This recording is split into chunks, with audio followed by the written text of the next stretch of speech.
Hello guys, welcome to PeopleSoft channel. My name is Siva Koya. This is my second episode of PeopleSoft project costing tutorial.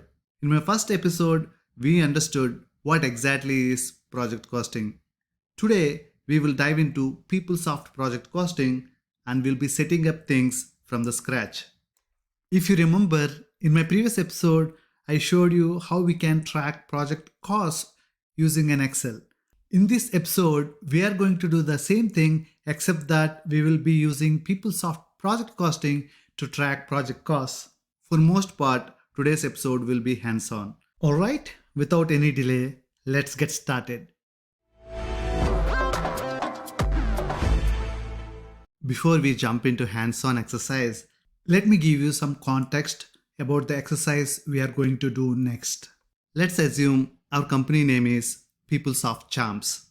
Imagine we won a project to upgrade PeopleSoft finance system of retail chain Target from PeopleSoft version 9.1 to PeopleSoft version 9.2. Let's set a budget for this project, track all the costs as well as revenue related to this upgrade project, all using PeopleSoft project costing.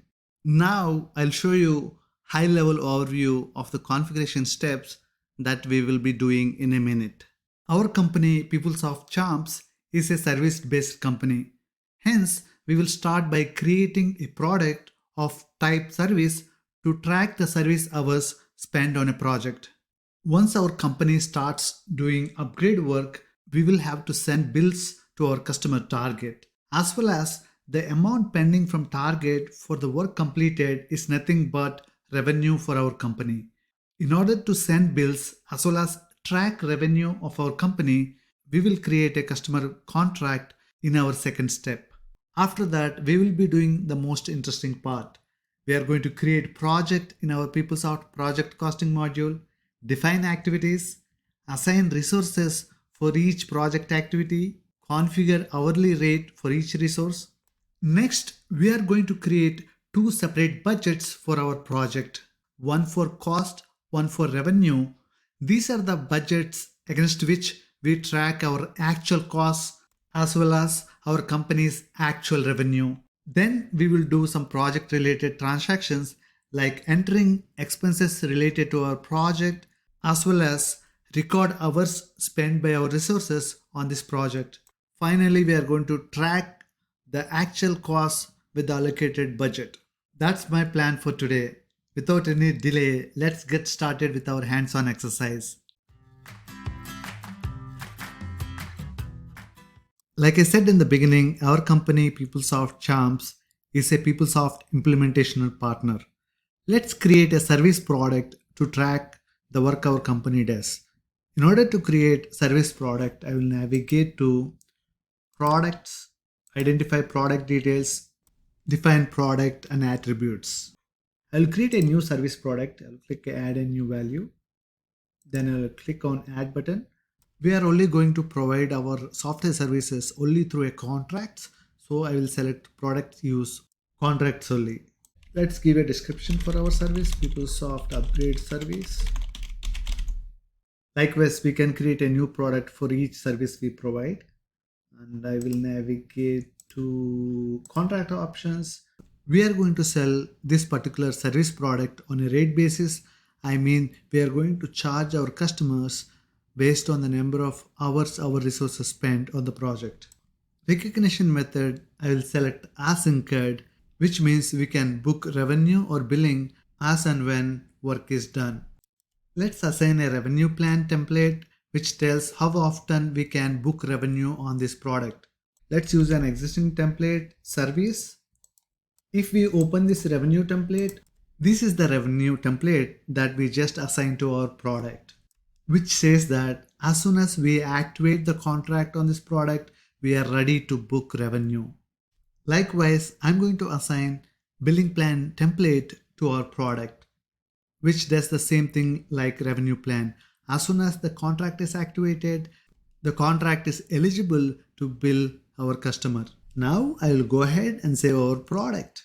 As you can see, this is our product ID.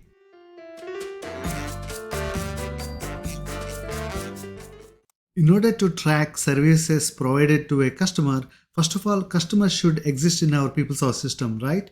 Let's go ahead and quickly create our customer. In order to create our customer, I will navigate to customers, customer information, create customer information. I'll click on add a new value, add button.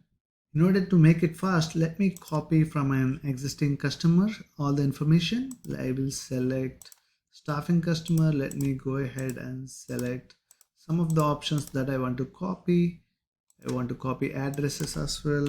Let's make this effective from 01. And I have copied most of the information. Let's assign a support team. Let's choose an existing support team, make it default. Let me go ahead and save our customer. Let's give a name to our customer. Like I said, target is our customer. I'll go ahead, save our customer, and this is our customer ID. Next, in order to bill or track revenue from a customer, we have to create a customer contract. Let me go ahead and quickly create a customer contract. In order to create a customer contract, I will navigate to customer contracts, create an amend, define contract general information. I will add a new value. Our sold to customer is target that we just created. For this demo, let's assume whatever we bill to the customer will be our revenue. I will click on add button and let's give a name to our contract, PeopleSoft upgrade contract. And let's navigate to lines. Let's add a contract line.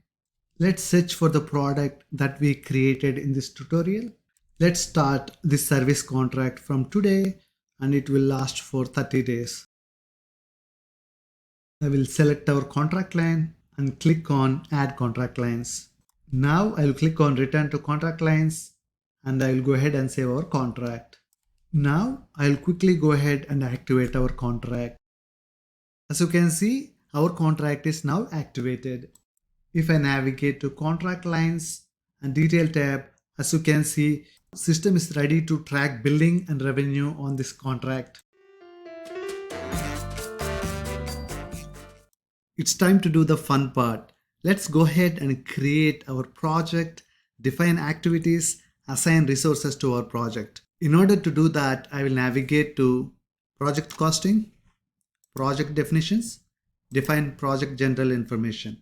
I will create a brand new project. Let's give a name to our project. I'll click on add button. Let's give a description to our project. Let's define duration of our project.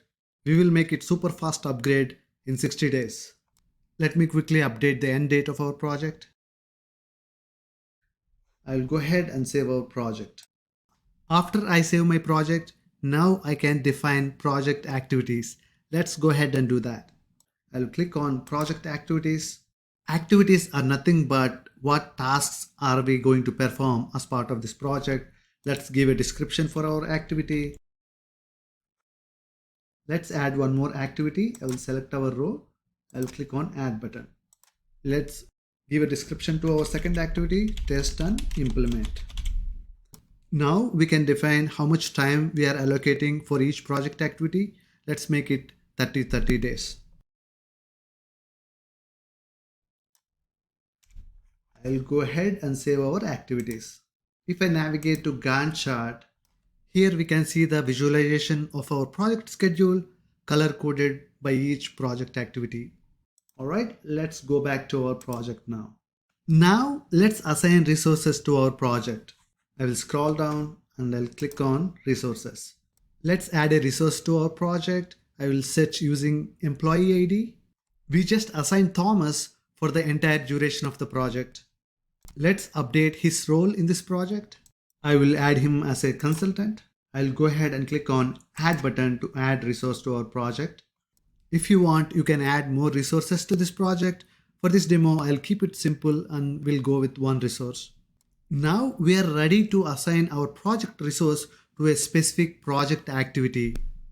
In order to do that, I will navigate to resources by activity tab. If you remember, we allocated 30 days for our first activity. Now let's go ahead and assign our resource to this activity.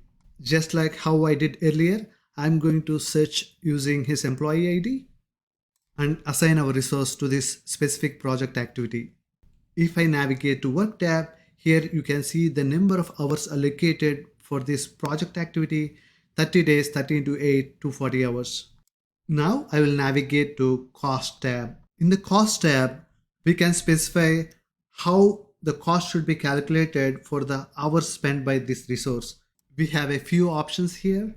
We can either by job code or project role or employee rate. So I will select employee rate.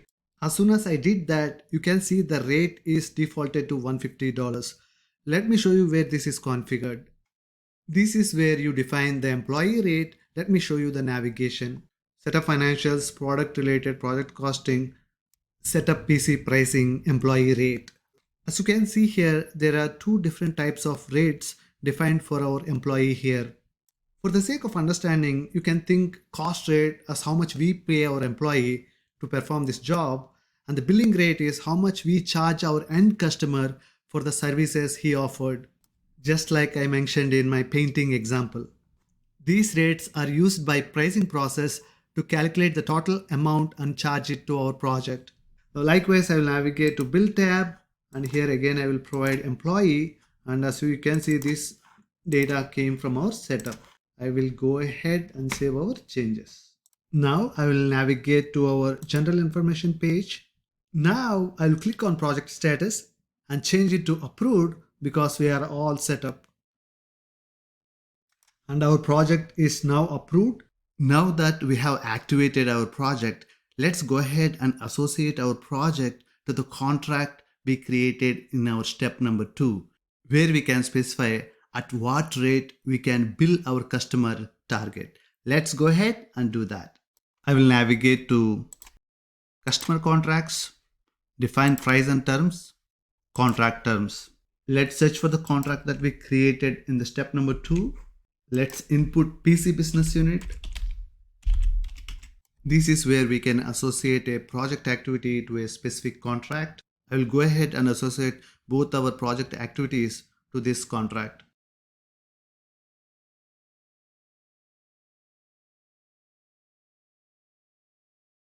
I will go ahead and save my changes. Let's suppose our resource Thomas spent 3 hours on this project. And how do we need to bill our customer target? Where do we specify that? That's when rate set will come into play. And where we can define the rate set? Here we can define our rate set. Let's go ahead and explore some existing rate sets. In order to do that, I'll click on this link. Let's go back to find an existing value, search. Let me pick this one. Before I explain about rate sets, let me give you some background how transactions flow into project costing module. Let me go back to our old style Excel. In our old style Excel, we can manually track by entering the manual hours spent on this project here, specify the rate, calculate the labor total. Likewise, there will be thousands of transactions happening on a specific project. And how do we enter those into PeopleSoft system? We cannot enter all these transactions manually, right? They should come through some interface from other third-party applications into PeopleSoft project costing. That data will be inserted into interface project resource table shown here. And we run some project costing interface process which validates the data that was sitting in the interface table. And once all the validations are through, then the data will be inserted into Proj resource table. This is the main table that holds all project related transactions. And how do we differentiate different kinds of transactions? For example, it could be a timesheet transaction where labor spends some specific hours, and that's when analysis type will come into play. TLX means timesheet row. If there is any actual expense, maybe a travel expense, how do we distinguish that expense transaction with our timesheet transaction? Using analysis type. If we see ACT as analysis type, we know it's an actual cost. TLX means timesheet transaction. If you want to know where these analysis types are defined in PeopleSoft, Analysis types are defined in setup financials, product related, project costing, setup analysis types. Here I am on this page. If I search, these are the different kinds of analysis types, means different types of transactions that can come into PeopleSoft project costing. Now let's go back to our rate set configuration. Here we can define criteria for incoming transactions. If you are wondering what are those source transactions, like I said before, data comes into project costing from other modules like time and labor, expenses, payables.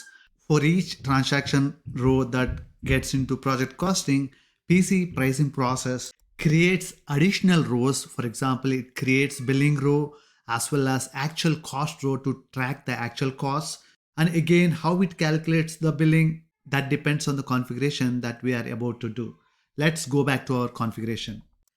Here, what we are saying is for each incoming transaction, if it is a TLX row and we don't care about other values, go ahead and create one bill row. Why we need to create bill row? To create bill for our customer. If we have done some work, we have to send a bill to our customer, right? That's what this row will accomplish.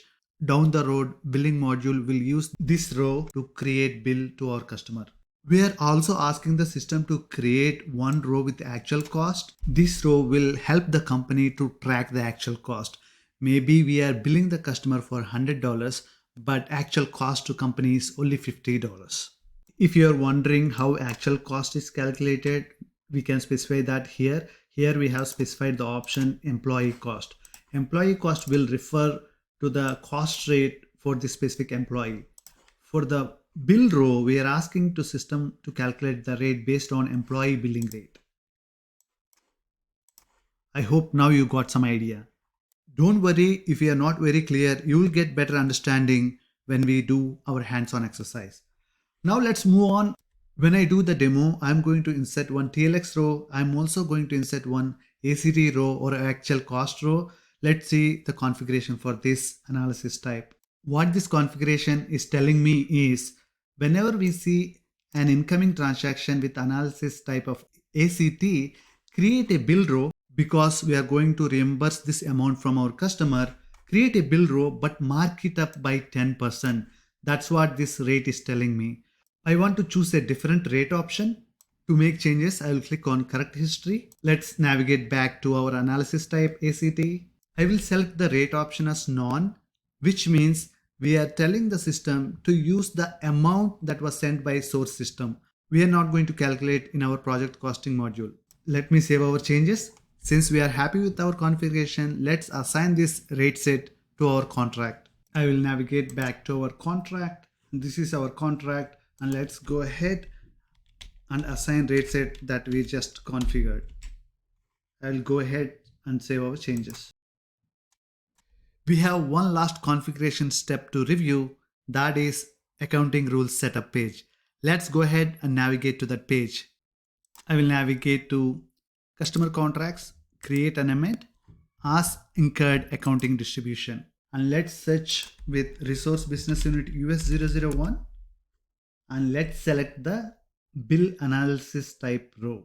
Remember, in our previous configuration step, pricing process will create one bill row for every actual or TLX transaction row.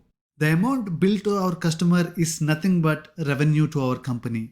Here on this page, we can specify the revenue account that we want to use to track revenue related to our upgrade project.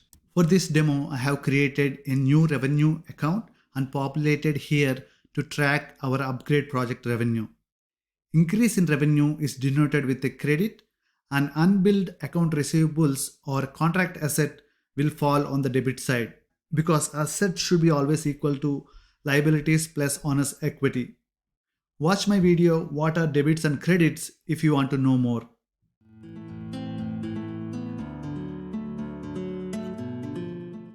Just a quick refresher of what we have done so far.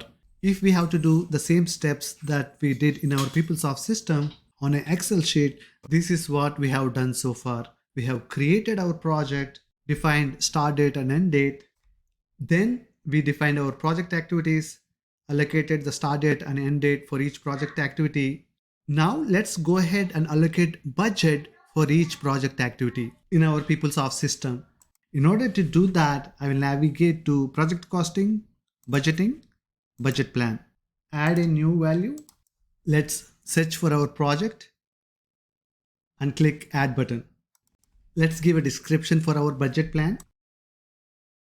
My description contains cost budget because I'm selecting budget type as cost budget. Cost budget means how much cost you are anticipating to the company as a result of this project. Once we complete cost budget, we are also going to create revenue budget to track how much billing or revenue our company PeopleSoft Charms is planning to generate from this project. For example, let's assume our cost budget is 100k and revenue budget is 120k. If everything goes as planned, our company PeopleSoft Charms generates 20% profit on this project.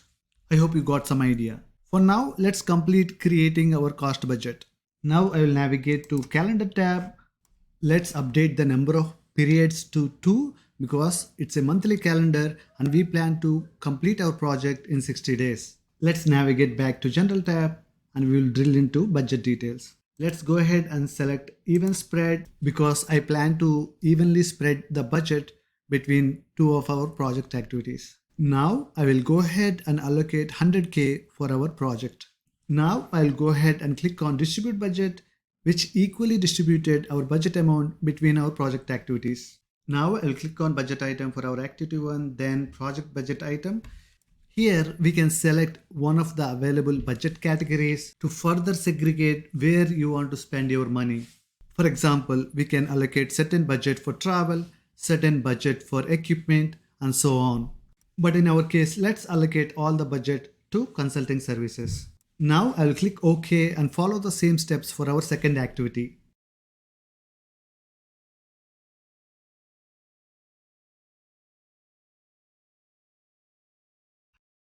As you can see, budget is evenly distributed between our project activities. We can also evenly spread across the 2 periods. I will do the same for our second project activity to evenly spread the amount between 2 accounting periods. I will go ahead and save our budget plan, then click on return to budget plan. Now I will navigate to finalize tab, click on finalize button to finalize our budget plan. Behind the scenes, a batch process was kicked off. After a few seconds, if we refresh our page, as you can see, finalized amount is updated to 100k. Now I'll follow the same steps and quickly create a revenue budget plan for 120k because we are anticipating a profit of 20k from this project. I will navigate back to General tab to create our revenue budget. I will select the budget type as revenue budget. By the way, I forgot to explain you the role of analysis type in project costing.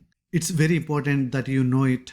Analysis type basically determines the nature of PC transaction.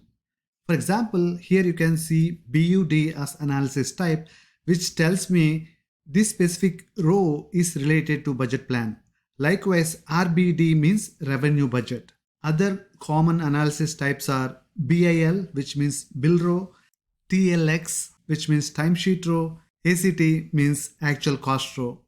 If you are wondering where project costing transactions are stored in proj_resource table. Let me quickly query the table and show you some of the rows inserted into the table related to our project budget plan. This is the table I'm talking about. Let me quickly query this table using our project ID. As you can see, there were 4 rows inserted. All these rows were related to our cost budget plan. We can quickly confirm that by checking the analysis type. As you can see, BUD means cost budget. Once I complete creating revenue budget plan, 4 more rows will be inserted. This time the analysis type will be RBD, just like here. Let me go ahead and quickly complete creating our revenue budget plan.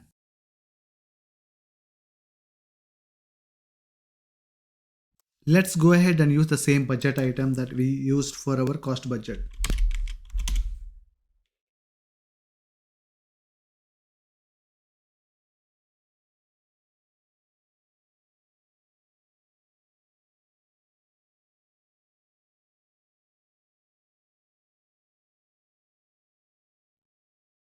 After refreshing, as you can see, my revenue budget plan is ready now. If I go ahead and run the same query again, this time you will see 8 rows. 4 of the rows belongs to our cost budget plan. The other 4 rows belong to our revenue budget plan. This concludes the configuration part of project costing module. In our next episode, we will add some project transactions like expenses and labor hours spent on our project manually as well as through interface tables. Then we will process those transactions and understand end-to-end business flow of project costing module. Thank you so much for watching this video till the end. Don't forget to leave a like button if you like the content. It truly helps my channel. See you soon in my next video. Until then, take care.